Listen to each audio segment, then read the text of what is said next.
Good evening, everybody. Drew Hernandez here with the Lives Matter official podcast. If you are new for the first time, I just want to introduce you. Again, my name is Drew. This is my son, the child, Baby Yoda. Our family just got done watching the 2020 vice presidential debate. Vice President Mike Pence versus Senator Kamala Harris. Now, man. Okay, if you guys are new to the channel, make sure to subscribe. Make sure to just destroy the like button right now.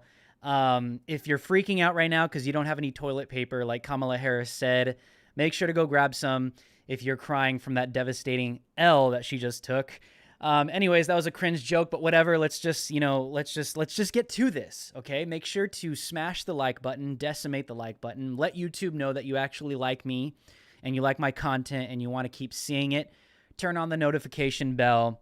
Let's go. Are you guys ready? Okay, so I am just gonna I'm gonna give you my live reactions. I have nothing really prepared, but I'm just gonna go over what stuck out to me on my tweets tonight. I know my tweets were a little obnoxious tonight, but this freaking debate was just ridiculous. And all I have to say is Mike Pence, in all class, an absolute stud, a gentleman, just.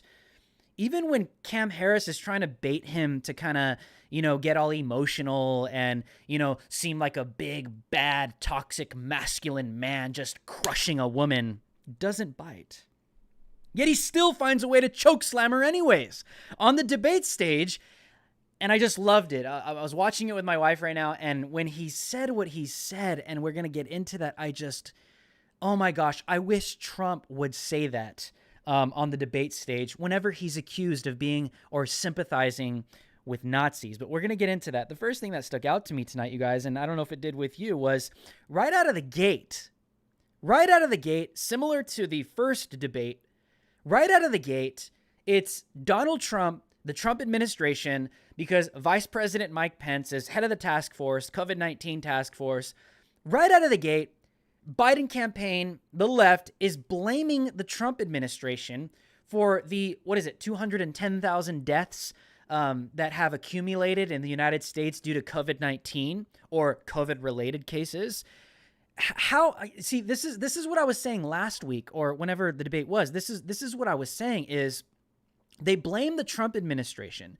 You have Joe Biden and you have Kamala Harris blaming Trump till the cows come home. That's all you were hearing. The first segment of the debate, it's your fault. You guys didn't do enough. You guys didn't take enough action. You guys didn't take it seriously enough. This is why over 200,000 people have died of COVID-19 because of your lack of response and responsibility. That is literally the 2020 presidential debate talking point right now, period, okay? That's on their agenda. That's what they're using to smear the Trump administration. And listen, when I say I agree with what they're saying is I agree that's their argument, right? I agree with the Democrat Party that, okay, that's your argument, okay? I agree that's the argument you're making. I don't agree with the argument, but I agree.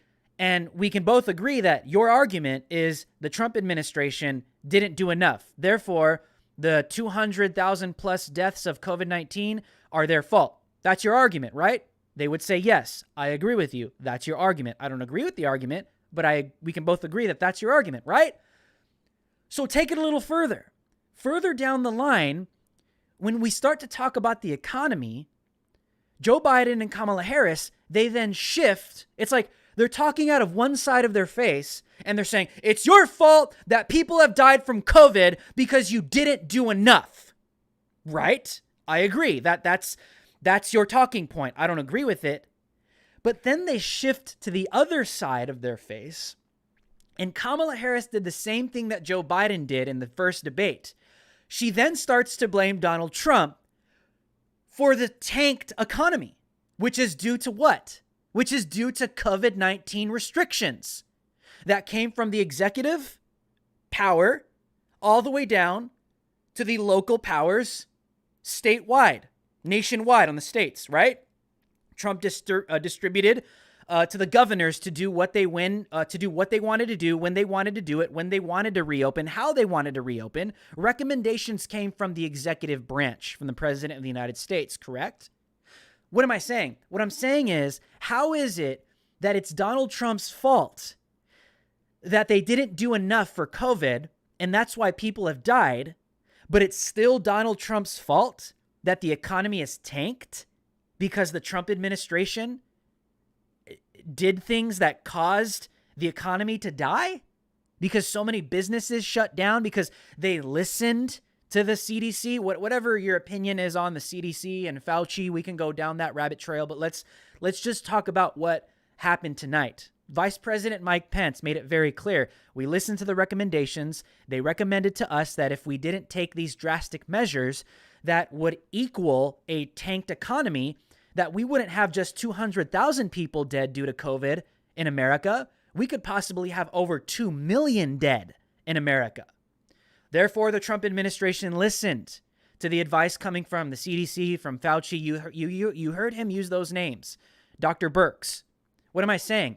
The point I want to make is it seems that the Democrat Party is blaming Donald Trump for not doing enough for COVID-19. That's why all these people have died. But then they shift on the other side of their face and they say, no, because the economy is tanked, because this economy has absolutely just been destroyed and jobs have lost everywhere, and Disney has had to furlough jobs and more than 30,000 people have lost their jobs in Disney in one day, middle-class people, everything, the economy died because of you, Trump, because of the actions you took because of COVID-19. Which is it? Because he took actions, lots of jobs were lost. Because Donald Trump and the Trump administration listened to the advice of the CDC, listened to Dr. Fauci, listened to Dr. Birx, and they made some slashes in the economy. That's why the economy is where it is. Because the Trump administration did something which equaled a tanked economy. Now, a lot of us don't agree with that. A lot of us may not agree with that. That's when the stimulus packages came in. And now trillions of dollars has been distributed, billions of dollars has been distributed to millions of Americans across the United States of America. What I'm trying to say is, and I want you to see this, is that the Democrats are using both arguments. They're accusing Trump of both. You can't do that. It makes no sense. How are you going to accuse the guy of not doing enough, and that's why people have died, but then on the other side, literally like 2 minutes later, you accuse the guy of doing too much, and that's why the economy is where it is? Which one is it? Like, this is where we are. Listen, I tweeted, Kamala Harris literally depends on you to not see this. Like, to be so intellectually, it's so low IQ that you can't think about this, or you don't even see it in real time when it's being said. Like, these people depend on you to be low IQ. So you don't see this stuff because they're literally arguing and they're blaming Trump. It's so hypocritical. You didn't do enough. You did too much. You didn't do enough. You did too much. It's all your fault. Can you imagine being the Trump administration? It's like, you're never going to win with these people. But this is who they are. They depend on you being stupid so you don't pick up on these things intellectually.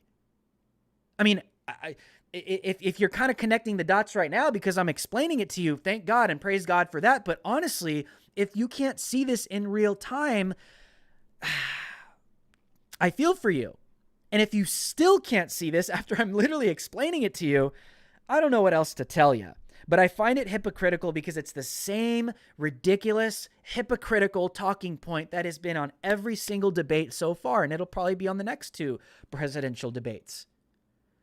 Accusing Donald Trump of not doing enough, and then accusing Donald Trump of doing too much, and that's why the economy is where it is. Because it's all because of COVID-19. It's like, there's no winning because they have no substance. They have no, they really have no great arguments against the Trump administration. They really don't. And we're going to get into this as we continue tonight. What else happened tonight, you guys? I'm just going to go chronologically with my Twitter feed right now. I mean, these COVID arguments are just ridiculous. And, you know, Mike Pence is laying down facts. He lets you know the numbers. He lets you know what they did. He lets you know what they did as the task force. He's admitting. Listen, do you know how many people in Q and how many Trump supporters hate Dr. Fauci and hate Dr. Birx and absolutely hate the CDC? I mean, you can't talk about this stuff on social media.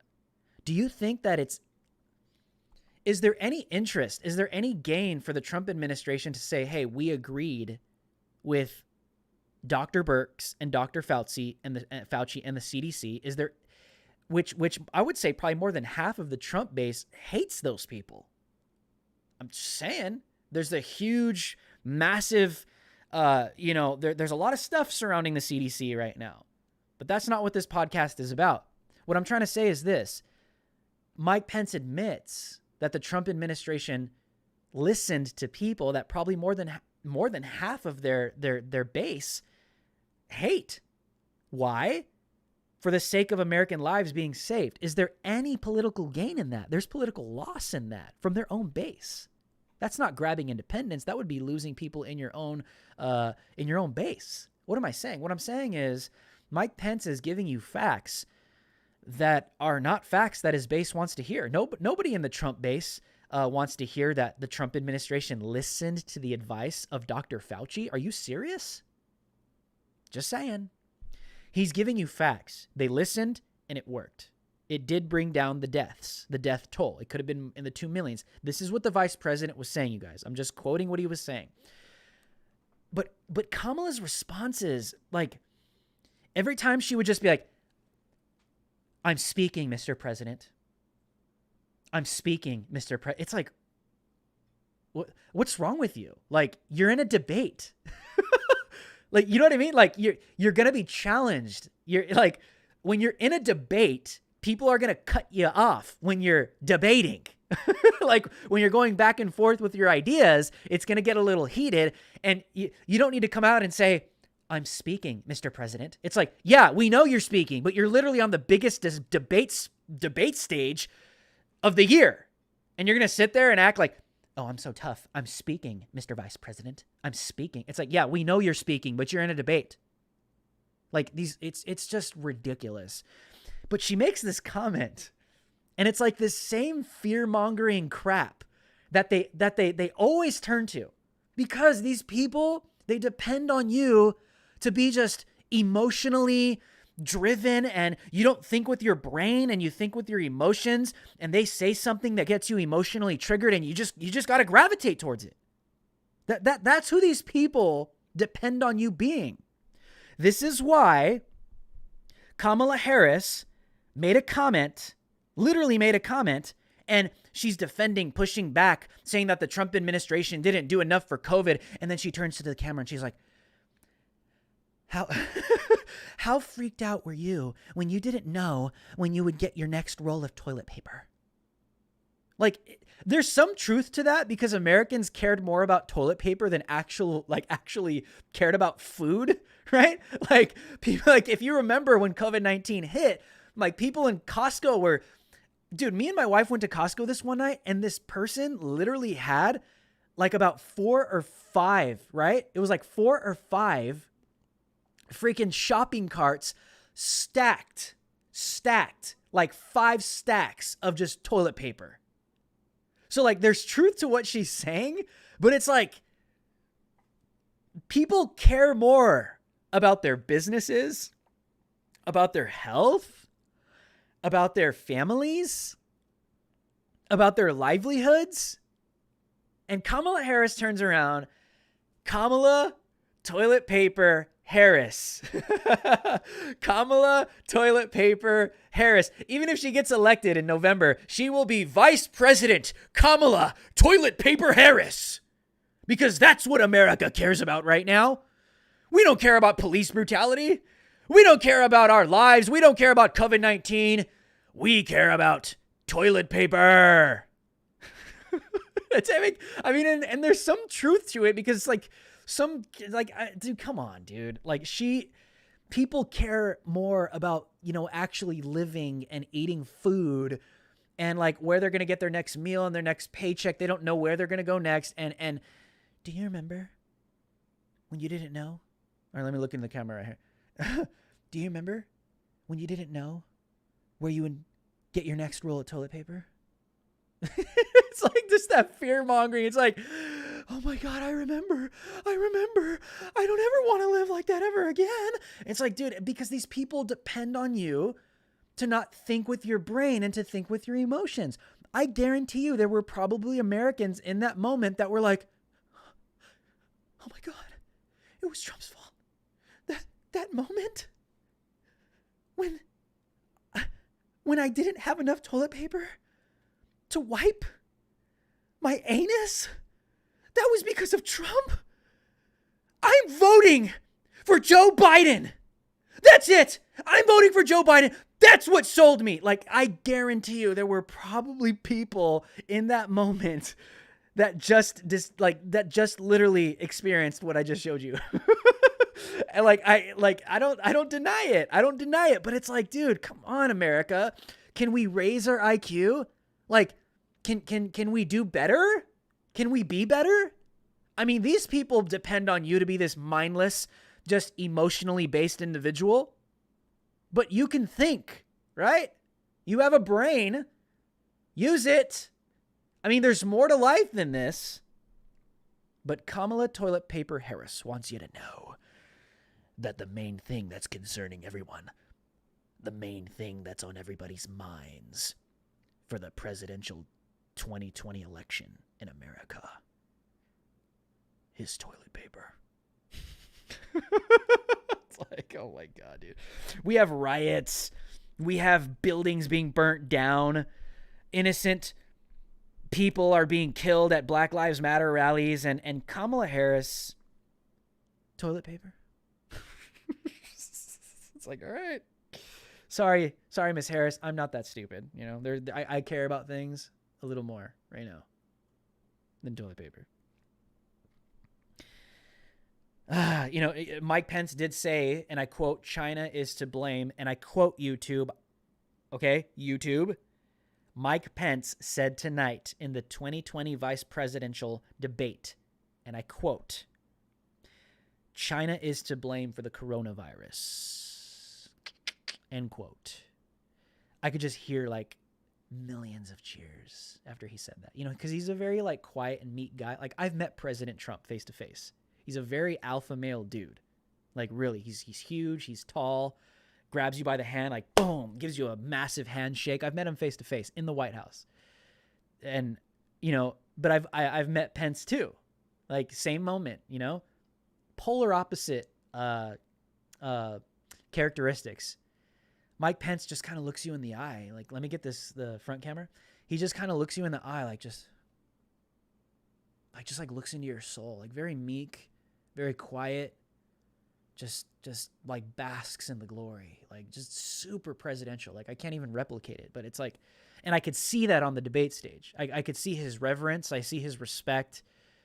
Total gentleman. Even when things are getting a little heated and you can tell like they're both getting frustrated, but this man was a total gentleman tonight. Even when Cam Harris was getting all flustered and she was saying things like, what did she say? She said that the Trump administration was calling, what's going on with the economic trade war, calling it a trade war with China, that alone cost 300 jobs. Like her eyes get all big. That's cost 300 jobs. Like, of course, we never want to see someone lose their job, but it's like, that's your whomping argument, Kamala? Like, millions of people are watching you right now, and the Trump administration is responsible for 300 jobs. She said that.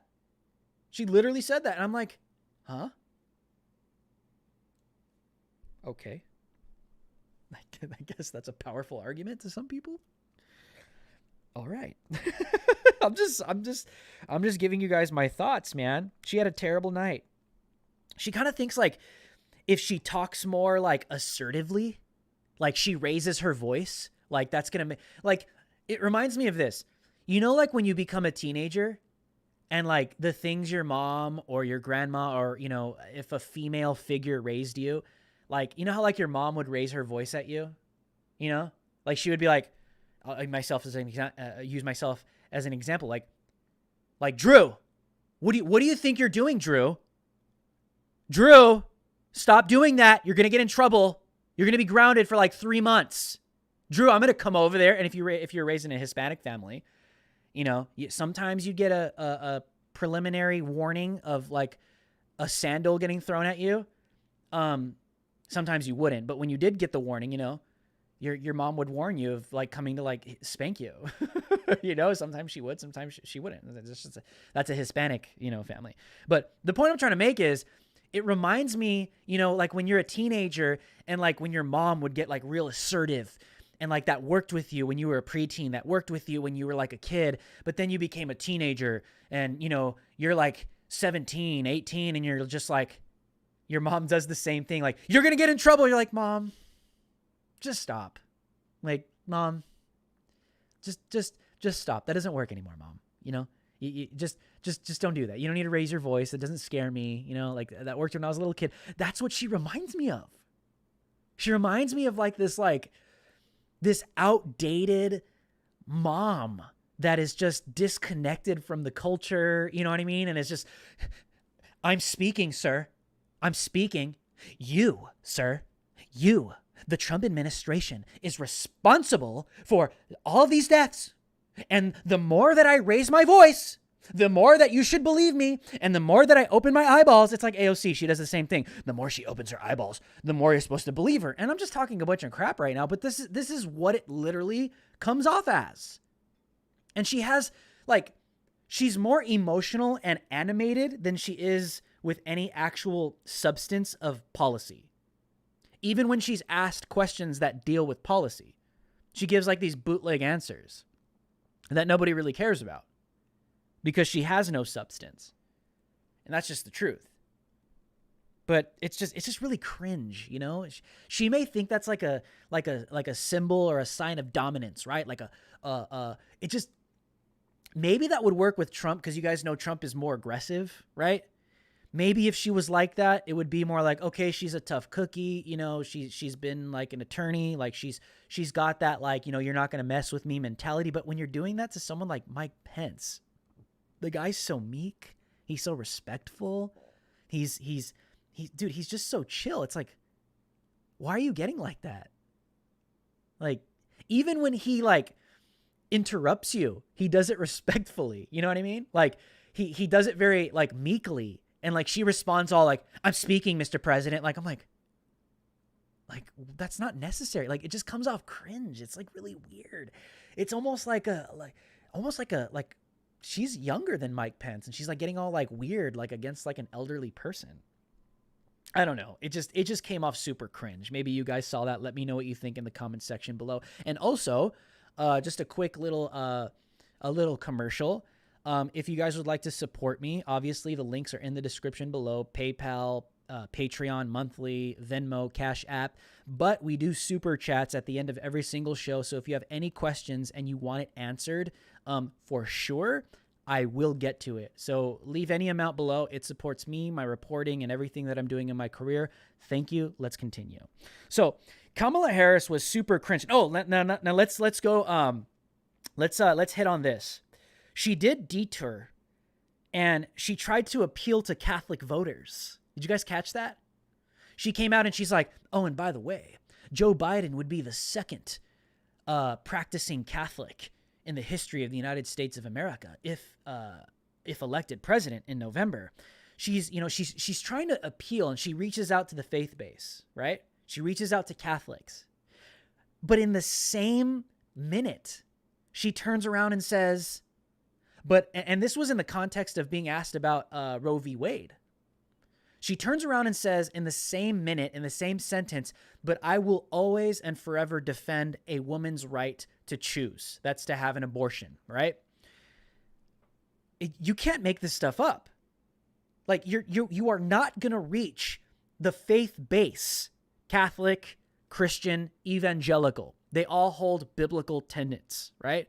And we can have an argument about, the extension of the Bible that, Catholics hold to and this and that. But the basic position that the Catholic Church, obviously evangelicals, Christians, have always held is a pro-life position. Okay? You can't make this stuff up. Does Kamala Harris, is she just disconnected from reality? Like, are there people in the campaign that are telling, like, if it were me, I'd be like, "Yo, Kamala, you tried to reach out to the faith base, but then you turn around and said that you're for abortions. Like, just don't do that. Do one or the other." Because it makes no sense. You sound like you don't know what you're talking about, because you honestly think the millions of Catholics and Christians that were listening to that tonight were, actually taking you serious when you try to appeal to the faith base and say Joe Biden will be a practicing Catholic president. Oh, really? Oh, wow. And then you turn around and say, "But I will always defend a woman's right to choose and to have an abortion." It's like, what? In that moment, you were exposed, Kamala, by the faith base, period. I mean, you can't make this stuff up, dude. Like, whatever your political ideology is, you can't make this stuff up. Who is coaching this woman? They should be fired. Who tries to appeal to the faith base and then one sentence later say that they're pro-choice? Who does that? Like, come on, dude. Again, these people depend on you to be what? To be stupid, literally. And I think you guys are better than that. If you're a Democrat in this chat, I think you're better than that. If you're a leftist in this chat, I think you're better than that. I do. I really do. These people think you're stupid, literally. And if you're Black Lives Matter tonight, and if you are a member of Antifa, Kamala Harris did make it clear that she is not for defunding the police, but reforming and keeping them. This is why I've been telling people all year long, Joe Biden is too moderate. Kamala Harris is too moderate. She might flip. She might be lying. I don't know. She might be just trying to appeal to the Democrat moderate base that is kind of like, "I don't think we should defund the police. I think that's a little too crazy." She might be lying to them. But I would like to ask Black Lives Matter, that has been advocating to defund the police for the past 8 months. Kamala Harris just said tonight that she is an advocate of reforming the police. I am too. I'll give you a couple from a conservative perspective as well. I am for reforming the police because I think there are some nuances that deal with the press that police need to be educated on.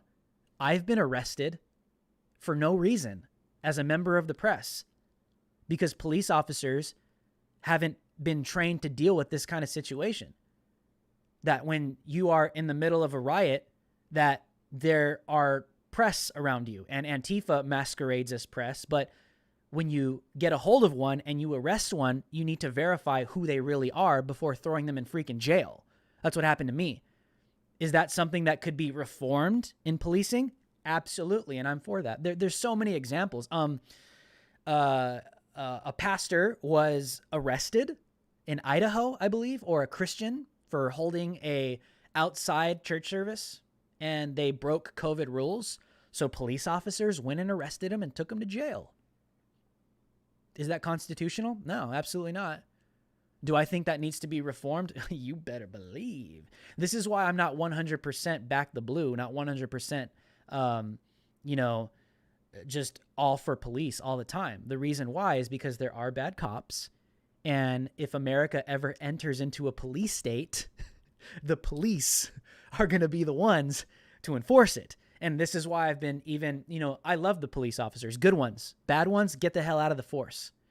But I'll always defend. I will always be an advocate. I will always support good cops, righteous cops that uphold the Constitution, period. I'm Blue Lives Matter on that to the day I die. But bad cops that suck, that are incompetent, that don't want to change, that are crooked, that bow down to a police state or a communist regime or authoritarian regime. No, dude, I will never defend those police officers, ever. Why would you? Like, this is why I think a lot of conservatives don't like when I say that, because it's like, but we're always back the blue. I'm like, are you sure about that? Because, in Melbourne, in Australia, you have police officers cracking open you have police officers cracking open, women's skulls because of COVID-19 restrictions. You have police officers in Melbourne right now, in Australia, that are tackling pregnant women to the ground outside at beaches because of COVID-19. Are you still defend the blue forever on that one? No, absolutely not. What matters? What matters is the rule of law, the Constitution, and the oath that they took to uphold it, to serve and to protect us righteously, period. Now I'm going around about police officers, but the point I wanted to make was, and I'm just going to say this. If you're a police officer, I'm just being honest with you. Like, you are going to have to make some serious decisions soon. Because America is turning into this communist, neo-communist, new wave communist regime through Black Lives Matter. Antifa, they're anarchists. I don't think they would identify as communists, but they borderline have the same views. These people are wanting to get into executive, legislative, and judicial power, local powers, and they are. Police officers are going to have to make some hard decisions soon.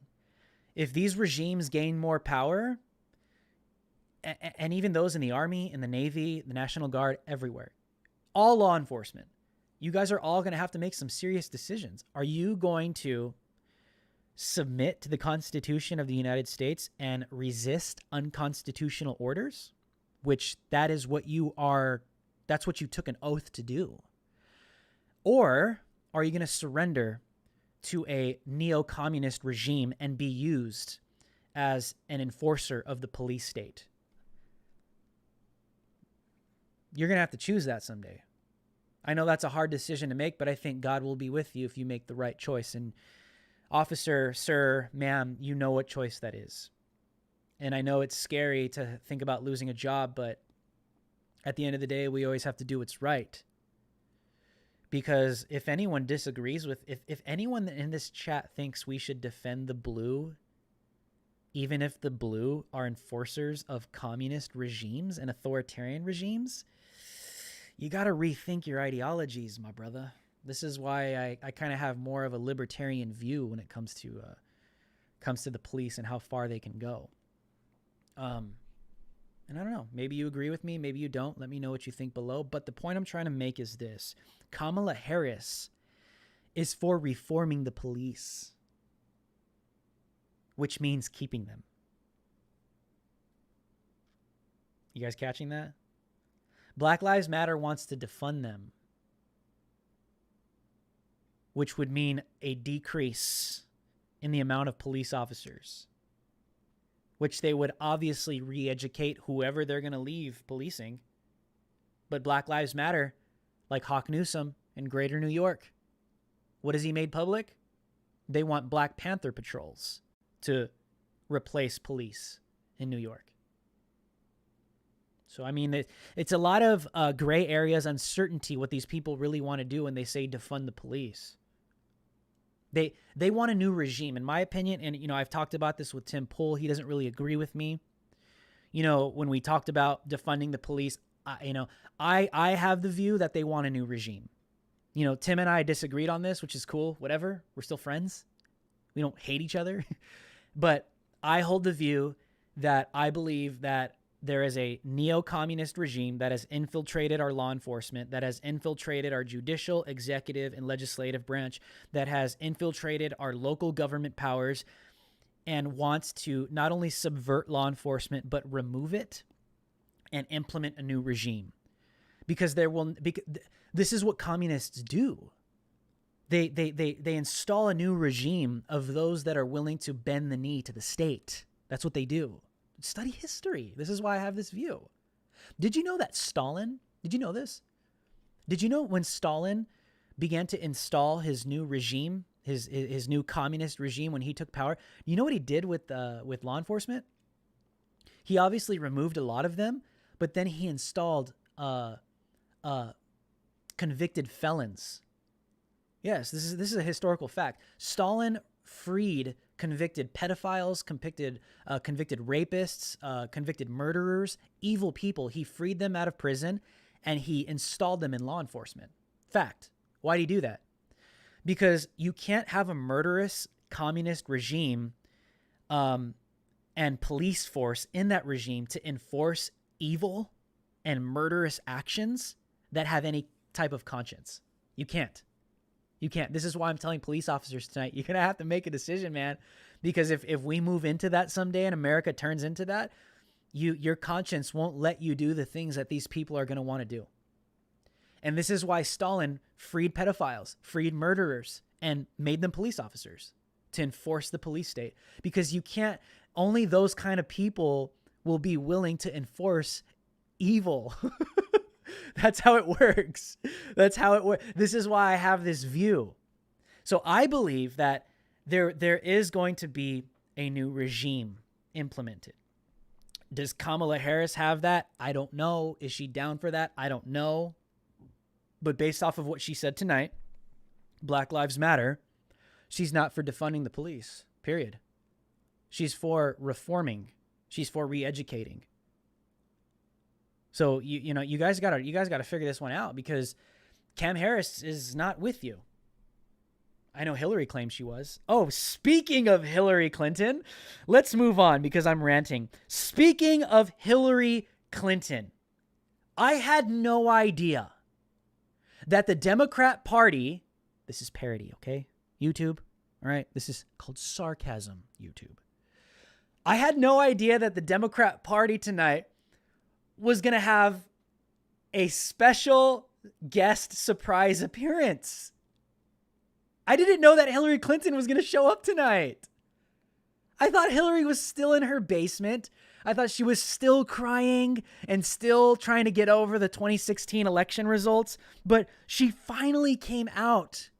Like, it's really bold of her, to be in the public eye like this. It's really bold of Hillary Clinton to make a public appearance like this on the debate stage, to show her face. It's humiliating, right? It takes a lot of humility to do something like this because everyone hates her and she took a big L in 2016. But Hillary Clinton, this is parody YouTube, sarcasm. Hillary Clinton made a guest appearance on Mike Pence's head. I instantly tweeted that because I knew when I saw that damn fly on Vice President Mike Pence's head, I was like, gosh, the left is going to take that and they're just going to be like, oh my God, Mike Pence doesn't shower or some stupid crap like that. Or like Mike Pence doesn't wash his hair because a fly stood on his head for more than like 2 minutes. We counted. It's like, you people are freaking losers. I guarantee you some journalist out there is going to write that. Mike Pence probably didn't shower because a fly stood on his head for more than 2 minutes. This is a massive problem. I think this should be something we should talk about. This should be something that Joe Biden brings up at the next presidential debate. I mean, this is what these journalists do. But Hillary Clinton, dude, she made a guest appearance. She flew on she flew on Vice President Mike Pence's head, and she made a quick little appearance. She said hi to everybody. She laid a little nest, and then she just elegantly flew away. Oh, bless her heart. That took a lot of humility. Bless Hillary Clinton's heart. That took a lot out of her. You know, that was big of her to do, you know, and I'm glad she did it. You know, I think that's a sign of Hillary Clinton, moving on. I think that's what will take us tonight. The star of the show of the 2020 vice presidential debate was not Kamala Harris, was not Mike Pence, but was Hillary Clinton in the form of a fly on Mike Pence's head. I'm such an idiot. My son knows. He knows I'm an idiot. My poor wife, she has to deal with all my stupid stuff that I say. But that was hilarious. But this is what I wanted to get to. And I hope you guys are still here. I hope you guys are still hanging out with me. But this is what I wanted to get to. Charlottesville comes up again. How many times does Donald Trump or anyone in the Trump administration have to explain to a Democrat or a liberal or a leftist as to why Donald Trump is not a Nazi or a white supremacist? How many times does someone have to explain to a Democrat that Donald Trump condemned white supremacy, nationalism, and Nazis? How many times does this have to be brought up and be explained and be debunked in that speech? What did Donald Trump say? And I quote, Donald Trump said, speaking on Charlottesville, and I quote, white nationalism, white supremacy should be totally condemned. End quote. Who said that? Donald Trump. Regarding what? Charlottesville. How many times do we have to go? How many times do we have to go through this? This is why nobody takes these people seriously. It's like an annoying little kid sitting in the back seat of the van. That's like, Mom, are we there in that? You know, like your little brother or your little sister. Are we there? Are we there? Are we there yet? Are we there yet? Like asking the same stupid questions over and over. It's like, I've told you 1,000,000 times, we're almost there. This is why this is the way it's like, are these people children? How many times do we have to explain this? Oh, and Kamala Harris uses the classic, did you hear that? The classic 2016 talking point that they still haven't gotten over. Donald Trump. What did she say? The way she says it, let me get the front cam. She always goes like this. She goes, and Donald Trump, right? And Donald Trump. She's got to, she practices that in the mirror, and Donald Trump. It's like, and Donald Trump called Mexicans rapists. It's like, you guys are still using that? It's been 4 years. How many times do we have to debunk this? He didn't say that. He was talking about evil cartel that are rapists. He's not saying dude, if you read that statement in context, Donald Trump was talking about evil cartels that are rapists. They rape little Mexican girls. How many times have we talked about this? They human traffic little Mexican girls and boys. Rape them. They're rapists. These evil cartels. That's who he's referring to. And then if you read the statement further, what does Donald Trump say in that speech? And some, I assume, that are coming over the border are good people. Speaking about who? Mexicans. Oh my God. Did Donald Trump call Mexicans good people? It's like, how many times do I have to explain this, dude? But here, this was, honestly, I think this was one of the most glorious moments, in my opinion. It was done in such elegance and respect. A gentleman, right? She's accusing Trump of siding with neo-Nazis, Charlottesville. And what is Mike Pence's response? He's looking down at her like that. And he says, Donald Trump has Jewish grandchildren. Dude, when he said that, like, I literally was like, thank you.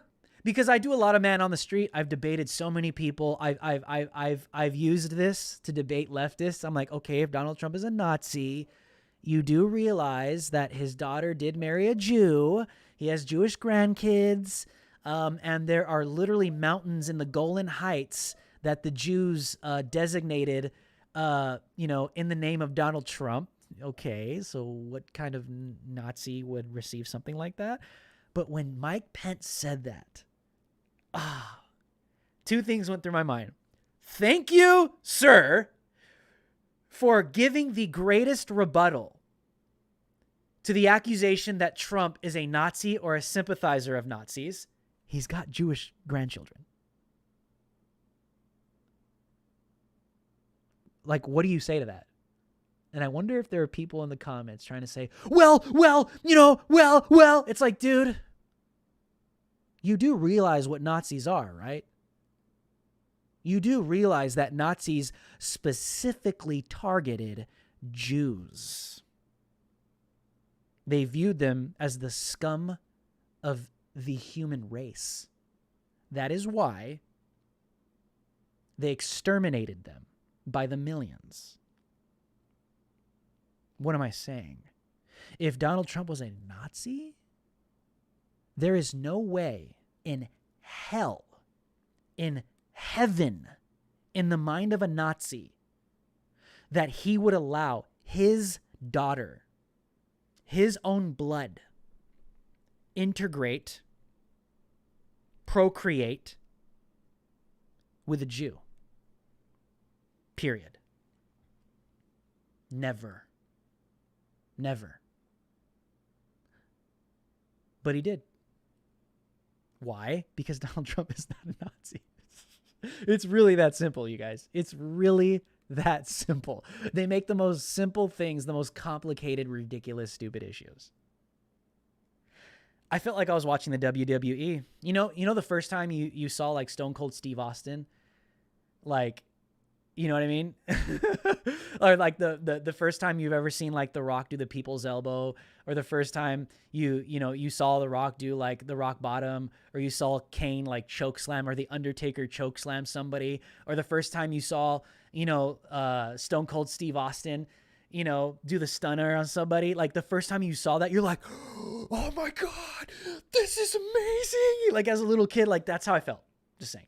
Like it was so epic that he said that, because it's like, I guarantee you there were probably millions of people who are like, wait, Donald Trump has Jewish grandchildren? Yes. Yes. A Nazi, a scary Nazi has Jewish grandchildren. And he loves them. I'm just sorry, guys. To me, that was the greatest moment of the debate tonight. And so I'm going to leave you guys with that. Let's see if we got a few super chats up in here. Let me open this. If you guys have any super chats, leave them down right now. If you guys want to give your commentary or give your thoughts and you would like it highlighted, I will be going over it right now. So leave your super chat if you want to think about it. Make sure you make it count. And I'm going to pull it up right now. Let me pull this up. Manage. I figured out a different way to read all the super chats because sometimes YouTube screws me and they don't want me to read them. I don't know why.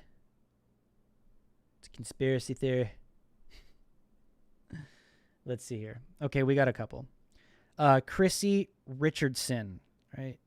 Excuse me, hold on. Let me get this one real quick.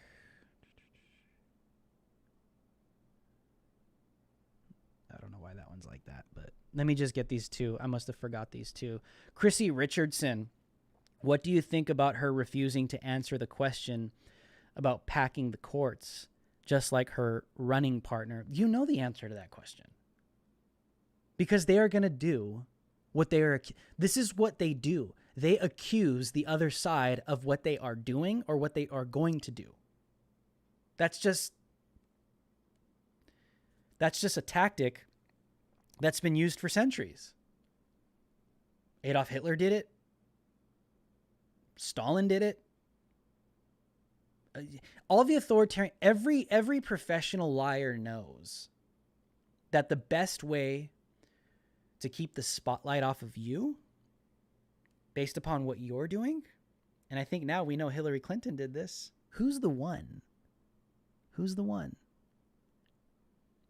that stirred the lie of the Russian hoax? It came out. So Hillary Clinton and Barack Obama knew about it. Every professional liar knows the best way to keep the spotlight off of you is to accuse your enemy or someone else of doing what you have done or what you plan on doing.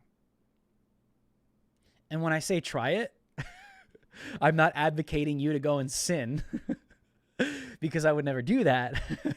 But I'm just saying there is some truth to that working. You accuse someone else of what you are doing, and the spotlight is just taken off you completely. I mean, in the context of a theological context, you will be exposed at some point. I mean, because everyone will have to stand before God someday, and they'll be exposed. But what am I saying? They won't admit that they're going to pack the courts because they're not ready to admit it. And they will accuse the other side of doing what they plan on doing because that shifts the spotlight off of them for the moment. But then when that day, if it were to come, it's politics. They'll pack the court. They'll do the very thing that they're condemning Donald Trump for doing because they're hypocrites. It's as simple as that. Let me get one more right here. They don't care how many times, I think this is, I want to say Adam Pancakes. I don't know. Adam Pancakes. Thank you for the super chat. Adam says they don't care how many times Trump denounces racism. They will cling to their personal facts. Yep. Great phrase from VP Pence. Do you think he'll contract the Chinese virus from the fly?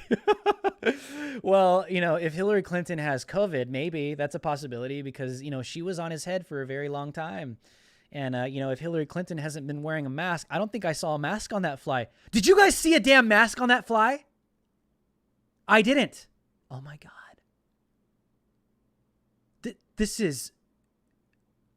That was an attack on Vice President Mike Pence's life from Hillary Clinton. She tried to kill him. She wasn't wearing a mask. What is wrong with her? I mean, the Clintons are known for killing people, but they're getting a little more, it wasn't that secretive, right? I think we all caught it. We all saw Hillary. She just flew in. She was like,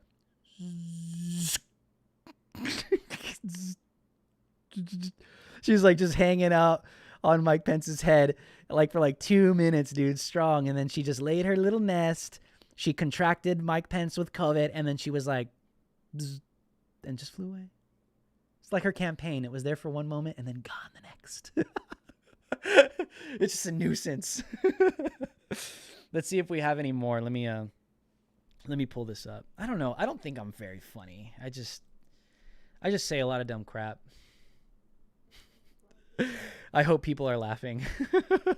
I don't claim to be a comedian, but I try and make this funny and entertaining. But let's see if we can get a couple more super chats. If you guys have any questions that you guys would like to ask, I am about to dip because we have been in here for a pretty long time. So let's see if we can get a couple more. Let me see. I think we got a couple that just came in. Let me see. Let me jump down. Bill S., thank you for the super chat. No comment. Bill S., I thank you. Guys, just want to throw this in there.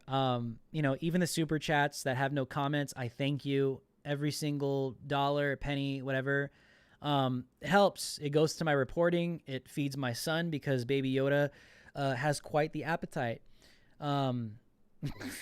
So everything that comes through, it goes to fund our operations and our tummies. But so I thank you guys for that. So thank you, Bill, for the $5 super chat. Oh my God, Jimmy boy, thank you for the super chat. $10 super chat. Thank you, guys. What do you think about systemic racism and the fact that Kamala, a black woman, put many black people in jail? Yeah, of course. It's ridiculous. I mean, Pence should have asked her that. Also, the fact that 3 people... Hold on. YouTube is going up and down real quick. Also, the fact that 3 black police chiefs have had to resign. You see, but that's just the classic hypocrisy. You're asking some very basic questions. We all know this. But because you're dealing with a politician that has to lie for a living, that has to be a hypocrite for a living.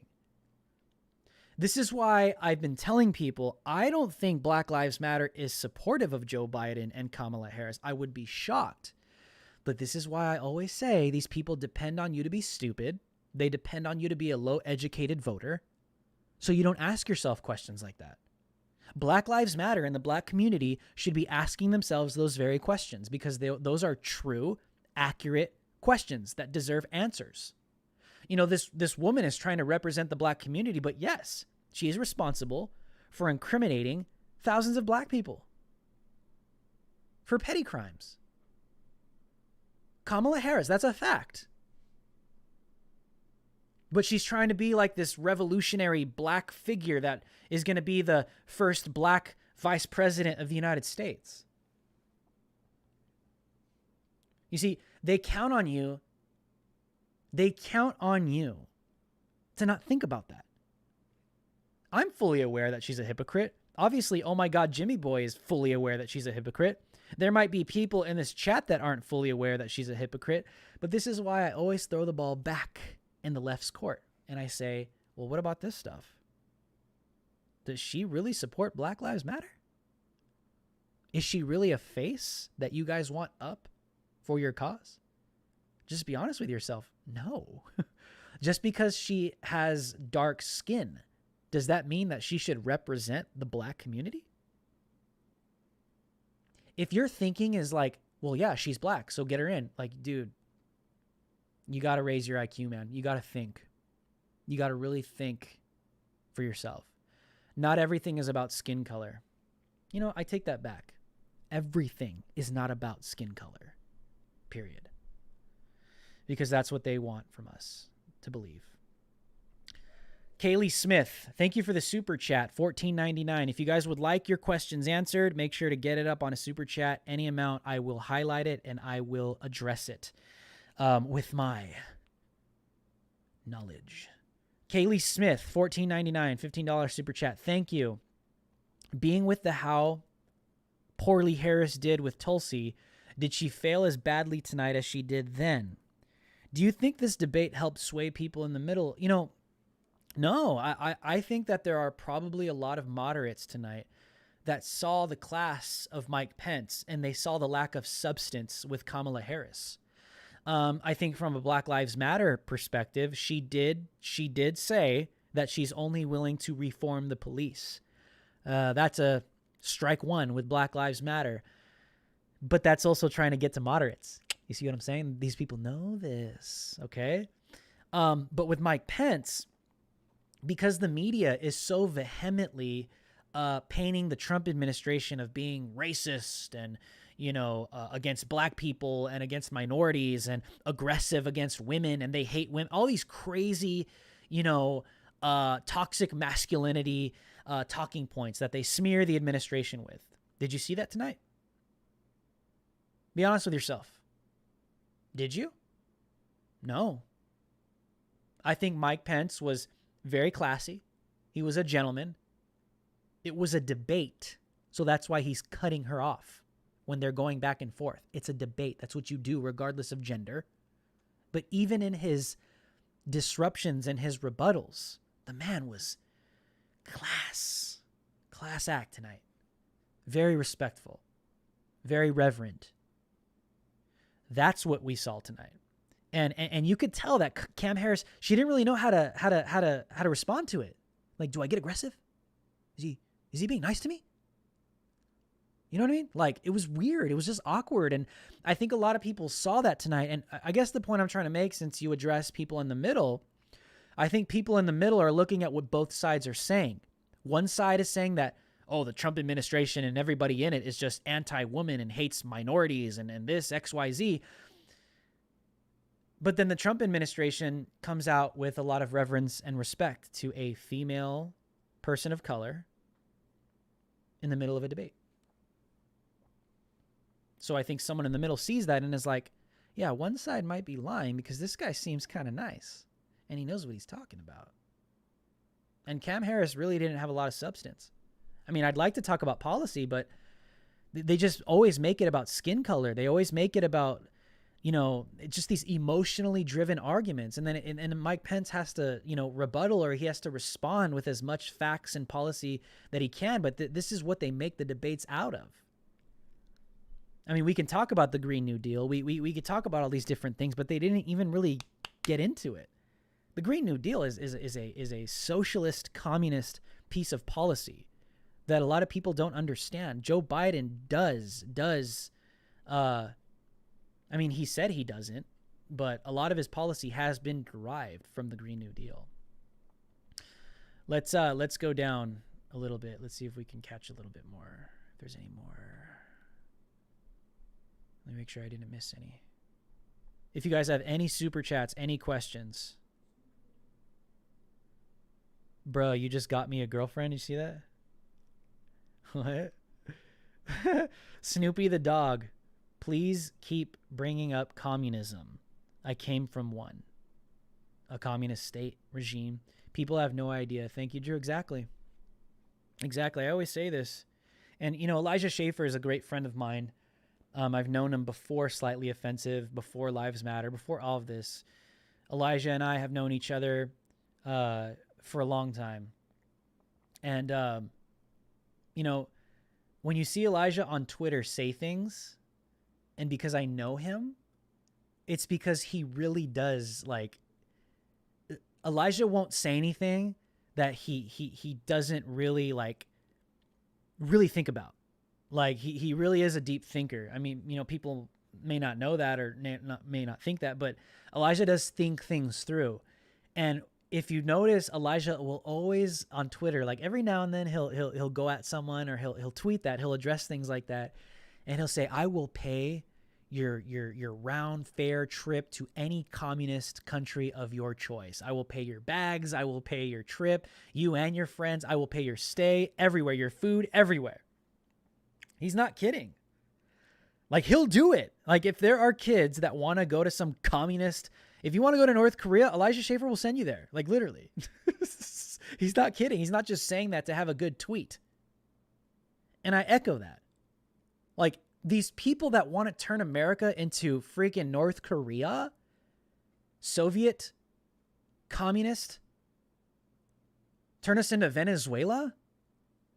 Like, your ideologies and your policies are already there in practice. There's no such thing as a communist regime without any authoritarian rule. Point to one. And that's what these people want. So I challenge people, if you really want communism, you know, go give it a preliminary trial in freaking North Korea. Eric Wheeler, 2099, thank you for the super chat. What do you think are the core values a journalist should have?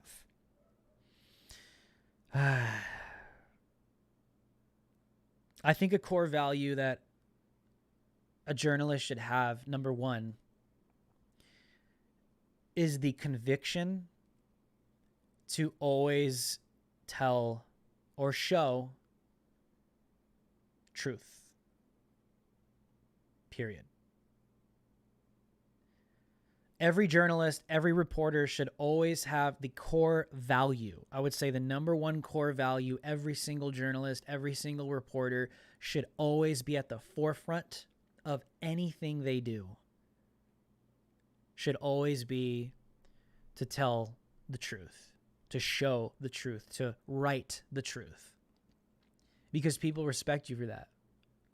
And people are looking to you for information. I mean, you form ideologies, guys. I'm fully aware that there are people that listen to me, they watch my stuff, they view my stuff, and I have to make sure that I'm telling the truth because I don't want you to believe a lie, period. So number one, the conviction to always tell the truth. And I would say number two, I think a good value that a journalist should really have is really an what's the word? Almost like an obsessive compulsion to make sure that every single rock has been unturned. Like almost an obsessive compulsion to make sure that I've checked everything. I've dotted all my T's. I've dotted all my I's. I've crossed all my T's. Just this obsession, this obsessive compulsion to make sure you got it right.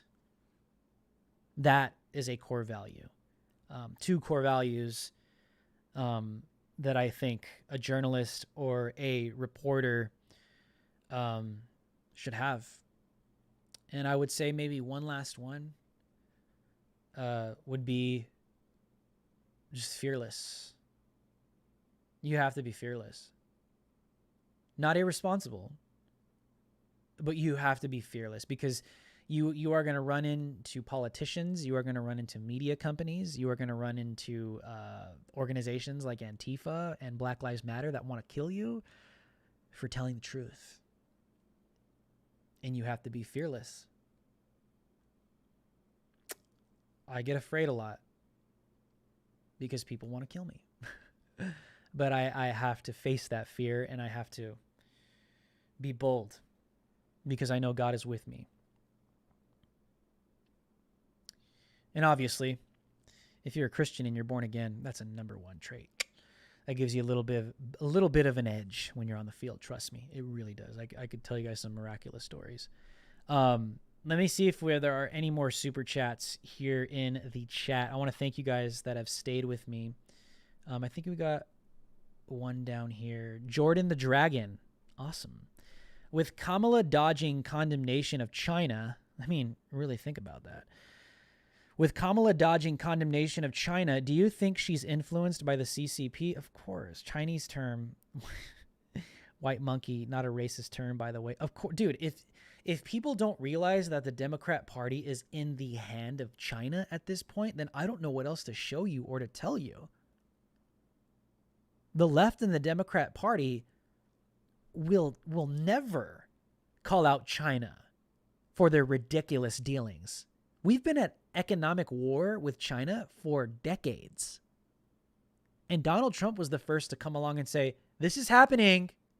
Just so you know, we are literally losing millions, billions of dollars because of these ridiculous tariffs and these ridiculous trade deals that are screwing the American business.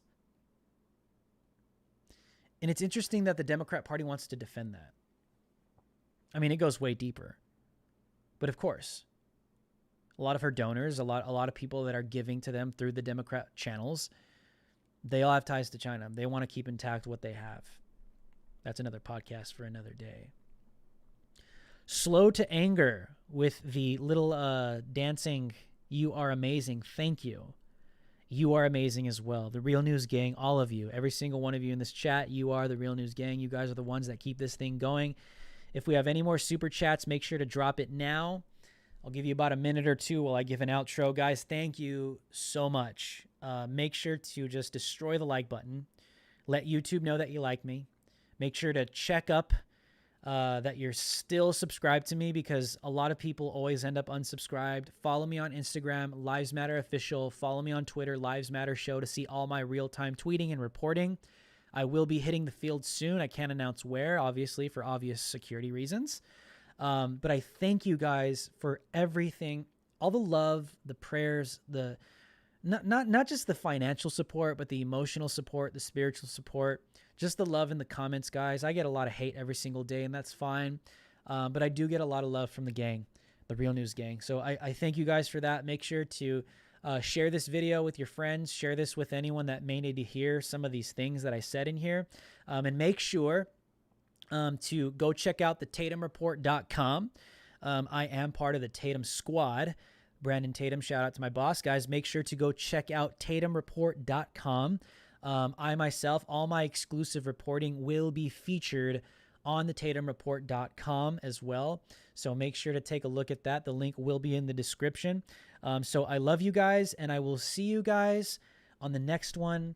Stay safe, stay free. In America, until next time, I'll see you on the next one.